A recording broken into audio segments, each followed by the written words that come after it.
Russia is backing Donald Trump, China is supporting Joe Biden, and Iran is seeking to sow chaos in the U.S. presidential election, a top intelligence official has warned in a sobering assessment of foreign meddling. The statement on Friday by William Ivanina, Director of National Counterintelligence and Security Center, raises fears of a repeat of the 2016 election when Russia manipulated social media to help Trump and hurt her opponent or his opponent, Hillary Clinton. Russia is using a range of measures to primarily denigrate former Vice President Biden and what it sees as anti-Russia establishment, Ivanina said. This is consistent with Moscow's public criticism of him when he was vice president for his role in the Obama administration's policies in Ukraine and its support for the anti-Putin opposition inside Russia. Ivanina identified Audrey Derbak, a pro-Russian Ukrainian politician, as spreading claims about corruption, including through publicized leaked phone calls to attack Biden's campaign.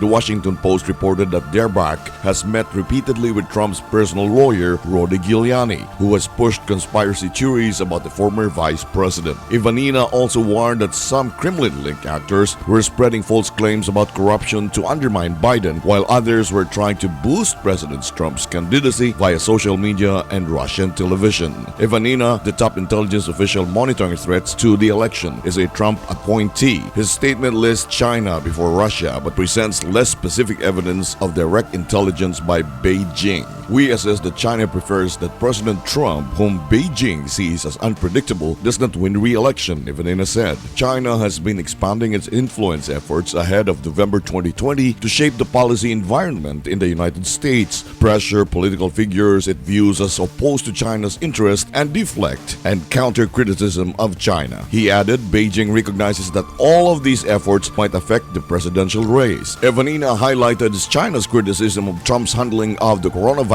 pandemic, the closure of China's consulate in Houston, and the White House responses to Chinese action in Hong Kong and the South China Sea. On Friday, the U.S. imposed sanctions on Hong Kong's chief executive Carrie Lam and 10 other senior officials. Trump has also ordered crackdowns on the Chinese owners of the popular apps TikTok and WeChat. Iran, meanwhile, was seeking to undermine U.S. democratic institution and Trump and to divide the country ahead of the 2020 elections, Ivanina's statement said. Iran's effort along these lines probably will focus on online influence, such as spreading disinformation on social media and recirculating of anti-U.S. content. Tehran's motivation to conduct such activities is, in part, driven by a perception that President Trump's re-election would result in a continuation of U.S. pressure on Iran in an effort to foment regime change. Trump pulled the U.S. out of the nuclear deal agreed by Barack Obama and imposed various sanctions on Tehran. The anti-Trump pressure group National Security Action denied that China's public action rose to the level of Russia's covert election interference. Jarringly, the statement attempted to minimize what Russia's doing, again attacking our democracy in a bid to secure Trump's re-election by comparing it to China's public criticism of the administration's recent punitive measures against Beijing. A spokesperson, Ned Price, said, "Any interference in our democracy is unacceptable, but there is no equivalence between the two efforts." In a press conference at his golf club in Bedminster, New Jersey on Friday evening, Trump reacted to the assessment by insisting, "I think that the last person Russia wants to see in office is Donald Trump because nobody's been tougher on Russia than I have ever. China would love us to have an election where Donald Trump lost to sleepy Joe Biden. They would own our country. If Joe Biden was president, China would own our country. Iran would love to see me not to be president.